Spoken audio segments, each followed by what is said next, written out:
কামাল এতটাই নিচে চলে যায় যে আমাকে কিছুদিন আগে অপহরণ চেষ্টা করে। দলীয় পরিচয় তো আছে, উনি আওয়ামী লীগের দোসর, ফ্যাসিস্ট। তো আওয়ামী লীগের টাইমে তো অনেকভাবে প্রতারণা করেই আসছে না। দেন আমার আম্মুকে আমি সোজা ভিডিও কল দিই, কারণ আমার সেফটি, আমি তখন কি করব বুঝতেছিলাম না। আমাদের প্রয়োজন পড়ে আমরা আইনের ব্যবস্থা এখন নিব।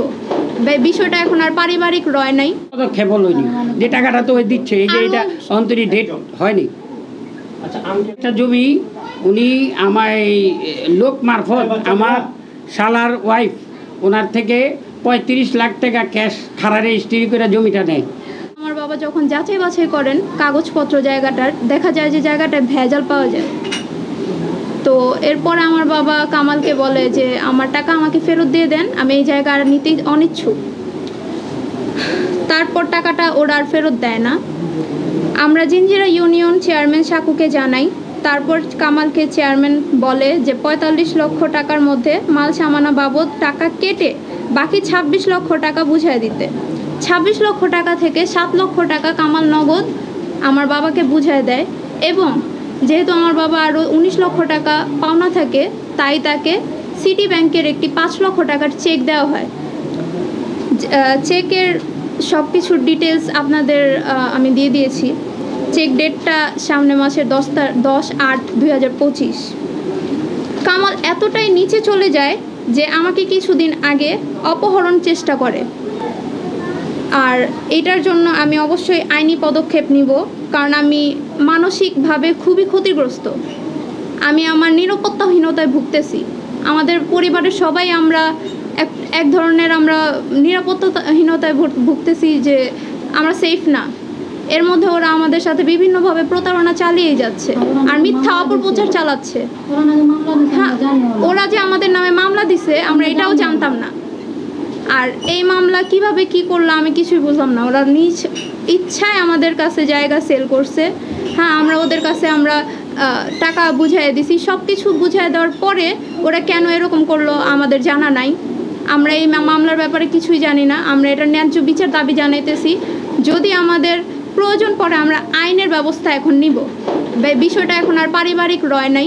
ওরা সবসময় চাইছে যে বিষয়টা পারিবারিকভাবেই সব কিছু মানে মিটমাট হোক, বাট ওরা এটা আর পারিবারিক রাখে নাই। এখন আমাদের আইনের আশ্রয় নিতেই হবে। আর আমরা এটা ন্যায্য দাবি জানাইতেছি যে এভাবে প্রতারণা ওরা চালেই যাচ্ছে। শুধু আমার বাবার সাথে না, ওরা আরও অনেক মানুষের সাথে প্রতারণা করছে। 22 জুন বাগনা স্কুলের আগে এবং ঢাকা টাওয়ারের মাঝে 3:40-এ, যেহেতু আমি আমার ফোনটা আগেই বের করে রাখছিলাম, কারণ আমি দেখছিলাম যে সাদা প্রাইভেট কারে কামালের ভাই মনির, ছোট ভাই মনির ছিল। তো আমি দেখায়, যেহেতু আমি ওর ছেলেকে প্রথমে দেখি নাই, প্রথমে আমি কামালের ছোট ভাই মনিরকে দেখছিলাম। ওর সাথে যেহেতু আমাদের ঝামেলা, তাই আমি আগেই ফোনটা বের করে রাখছিলাম, কারণ আমার একটা গার্ডস ফিলিং ছিল যে কিছু একটা খারাপ হবে। তো এরপর দেখা যায় যে ও আমার রিক্সার প্রথমেই গাড়িটা পাথাইলাভাবে পার্কিং করে গাড়ির মানে আমার মাঝ রাস্তায়। আর পিছে আমি যখন তাকাই তখন দেখি যে জামিল একটা হলুদ কালার হোন্ডা নিয়ে দাঁড়ায় থাকে। ওরা একসাথে ছিল। আর আমি যেহেতু প্রথমে আব্বুকে ফোন দিই, আব্বু ফোনটা ধরে না। দেন আমার হাজব্যান্ডকে ফোন দিই, ও ধরে না। দেন আমার আম্মুকে আমি সোজা ভিডিও কল দিই, কারণ আমার সেফটি, আমি তখন কি করব বুঝতেছিলাম না। তো আমি আমার আম্মুকে ভিডিও কল দিই। ভিডিও কলে আম্মু দেখছে যে ও গাড়ি থেকে নামছে মনির। তো এরপরে আমাকে ও হুমকি দিয়েই চলে গেছে যে এইবার মানে বেঁচে গেছি। এই হুমকিটা দিয়েই ও আবার চলে গেছে। আমি যে ভিডিও কল ওরা ধরে দিতেছি আমার আম্মুকে, আমার আব্বুকে, আমার এগুলো প্রমাণও আছে, সব কিছু আছে। তো আমি ওই দিন ভাবছিলাম যে আসলে ওই দিন আমার কি করা হবে আমি নিজেও বুঝতেছিলাম না। আমার যে ভিডিও করা উচিত নাকি আমার আম্মুরে ভিডিও কল দিব, আমি চাইতেছিলাম জাস্ট নিজের প্রোটেক্ট করতে। আমাদের আইনি পদক্ষেপ চলছে। আমরা এটার বিষয়ে, যেহেতু পুলিশ আমাদের জানাইছে যে বিষয়টা প্রসেসিংয়ে আছে, তো আমরা জানাবো। এটা আপনারাও জানতে পারবেন। তো ওদের ভালো মতো জাস্ট চিনিও না, আমি তো ওদের আব্বুর মাধ্যমে চিনি, তাই না? অন্য কোনো তো রিজন আমি দেখি না। দলীয় পরিচয় তো আছে, উনি আওয়ামী লীগের দোসর, ফ্যাসিস্ট। তো আওয়ামী লীগের টাইমে তো অনেকভাবে প্রতারণা করেই আসছে। আওয়ামী লীগের সহসভাপতির যে ও পদ পাইছে 2023 সালে ও পদটা পাইছে, আমাদের কাছে সবকিছু প্রমাণ আছে। এটাই আমরা জানি না এখনো যে ওরা কিসের পাওয়ারে এত দাপট দেখাইতেছে। ওরা একটা নিরীহ মানুষের উপরে ওরা এইভাবে প্রতারণা চালায় যাইতেছে একজনের পর একজন। এই যে 26 লাখ টাকা তো চেয়ারম্যান অফিস থেকে ও 7 লাখ টাকা দিয়েছিল, এই যে ওর সিগনেচার, এই যে ওর সাইন, মানে এটা সব ইউনিয়ন চেয়ারম্যানের সামনে করা হয়েছে। এই 19 লাখের তো চেয়ারম্যান অফিস থেকে বিচার হয়েছিল যে 50,000 টাকা করে মাসে দেওয়ার। তো আমি বলছি 50,000 করে আমি নেব না।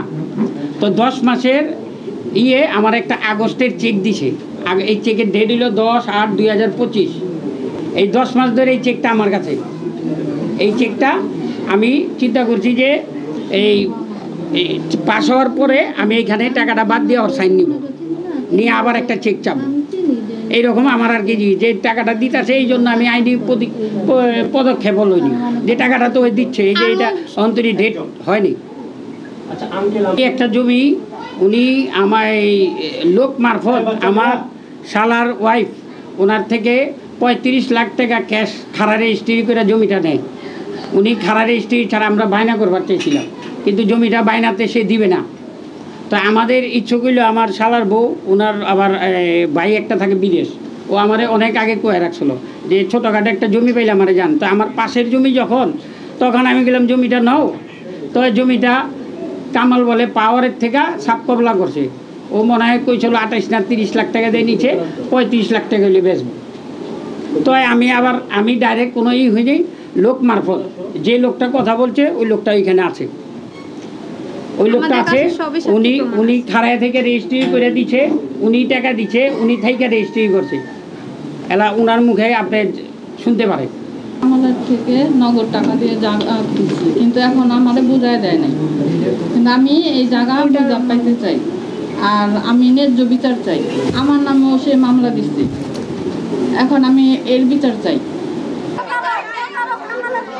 হয় না তো ওইটা